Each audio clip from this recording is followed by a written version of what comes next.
उन्होंने तो रसूलुल्लाह की हाके बना के ऐलान जंग कर दिया। आप अपने ही मुसलमानों के ऊपर छल फेंकते हो, आप अपने ही मुसलमानों के ऊपर आंसू गैस फेंकते हो।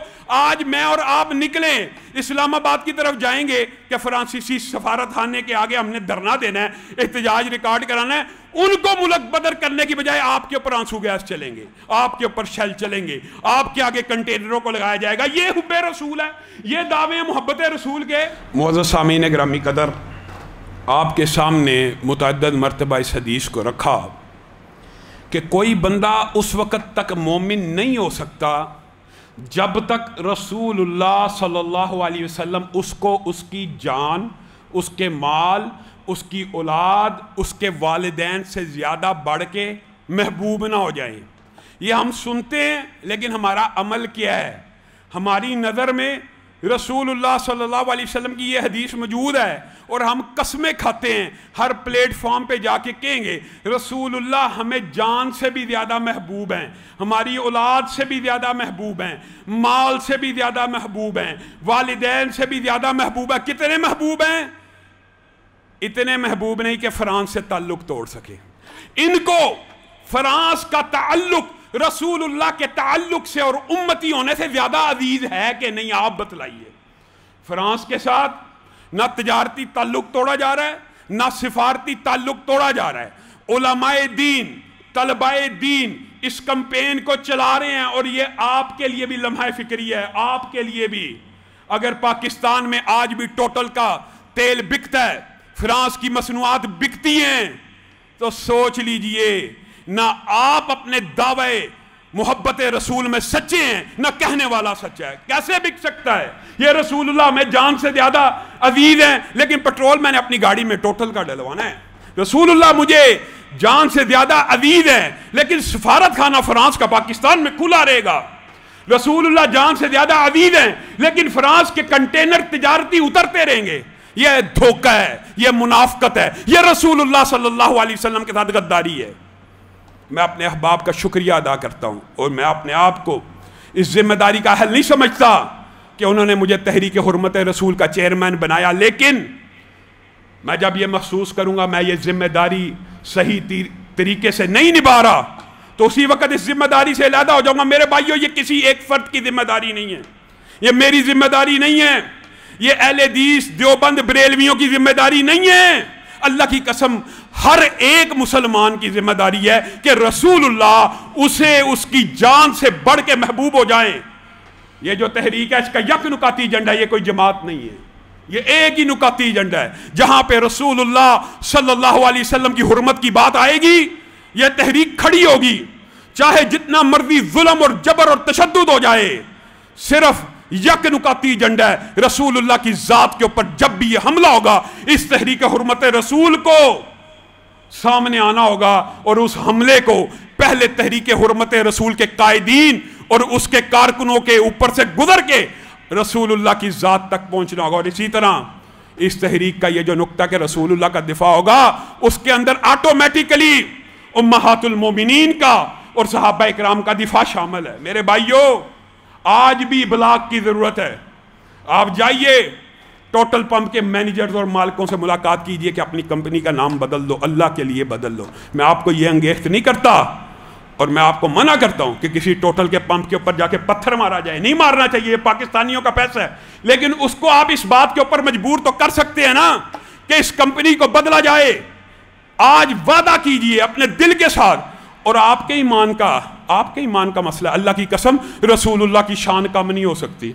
वरफ़अना लका ज़िक्रक इन्ना शानिया का हुवल अबतर।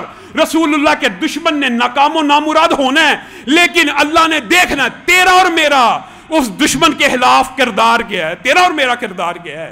तेरा और मेरा क्या किरदार है? आज पाकिस्तानियों का, मिन हैसुल कौम, अहले हदीसों का, देवबंदियों का हमारा किरदार क्या है? हम हुकूमत से यही नहीं मनवा सके कि फ्रांसीसी सफीर को मुल्क बदर किया जाए। ये एहतजाज का मुसल्लमा ज़ाब्ता है, पूरी दुनिया में ज़ाब्ता है। एहतजाज का एक तरीका है कि सफीर को मुल्क बदर किया जाए। ये कोई ऐसी बात नहीं है चंबे की या अजूबे की। उन्होंने तो रसूलुल्लाह के हाके बना के ऐलान जंग कर दिया।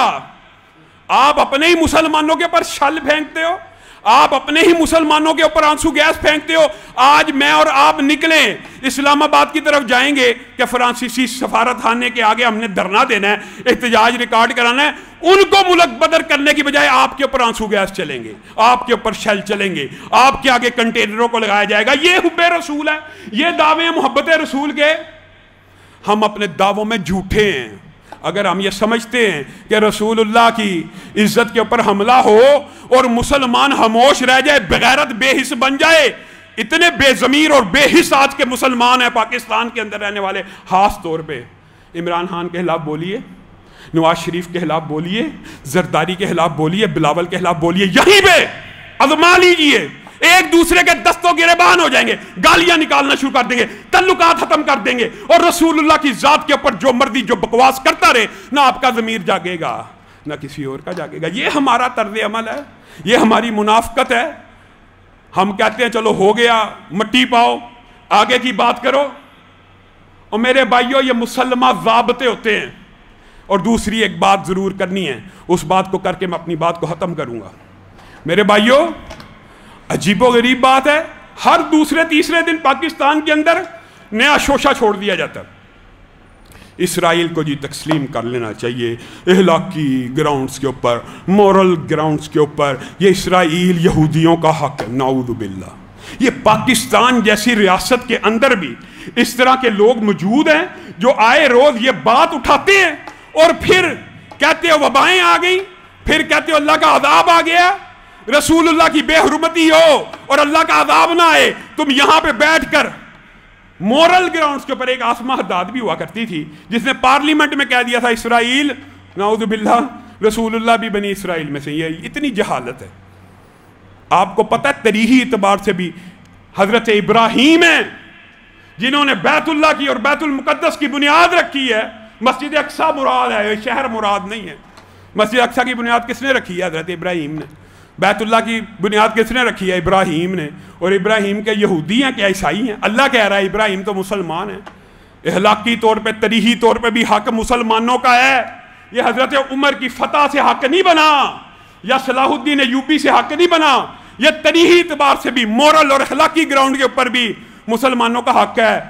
علاج اس کا تو یہ تھا کہ مسلمان امت کو جہاد کے لیے تیار کیا جاتا اور پنجہ یہود سے مسجد اقصی کو آزاد کروانے کی پوری دنیا کمپین کرتی.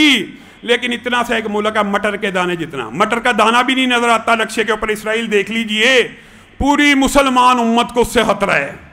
پوری 1.5 ارب کی آبادی ہے اور خطرہ چند لاکھ سے ہے. تھوک بھی اگر پھینک دی جائے, سارے مسلمان مل کے تھوک بھی دیں تو وہاں پہ سیلاب آ جائے, لیکن خطرہ ان سے ہے. یہ مسلمانوں کی بے حسی, بے ضمیری ہے, یہ بغیرتی ہے. اور مثالیں کیا دیں گے اینکرز حضرات بھی اور دیگر بھی. متحدہ عرب امارات نے قبول کر لی ہے, اللہ کا شکر ہے. کچھ باتوں میں پھر خراج تحسین بھی دینا چاہیے. جی فلاں نے قبول کر لیا, فلاں ملک نے قبول کیا, متحدہ عرب امارات نے بھی قبول کر لیا, شکر ہے. خان صاحب نے قبول نہیں کیا, ورنہ میں سوچتا ہوں کہ خان صاحب اگر یہ بیان دے دیتے نا ہم بھی قبول کرتے ہیں, تو بعد ایسے اندھ بھگت بھی ہیں جنہوں نے کہنا تھا ہم بھی قبول کرتے ہیں. لیکن خان صاحب نے کہہ دیا ہمارا وہی موقف ہے جو قائد اعظم رحمہ اللہ کا موقف تھا کہ اسرائیل عرب کے قلب میں نہیں, امت مسلمہ کے قلب میں ایک خنجر ہے جس کو نکالا جائے گا, منظور نہیں کیا جائے گا. شکر ہے خان صاحب نے بھی یہی بیان دیا کہ میرا ضمیر نہیں مانتا کہ میں اسرائیل کو تسلیم کروں. اچھا بیان ہے, ہم خراج تحسین پیش کرتے ہیں. لیکن آپ یہ غور کریں کہ یہ بار بار معاملہ اٹھایا کیوں جاتا ہے؟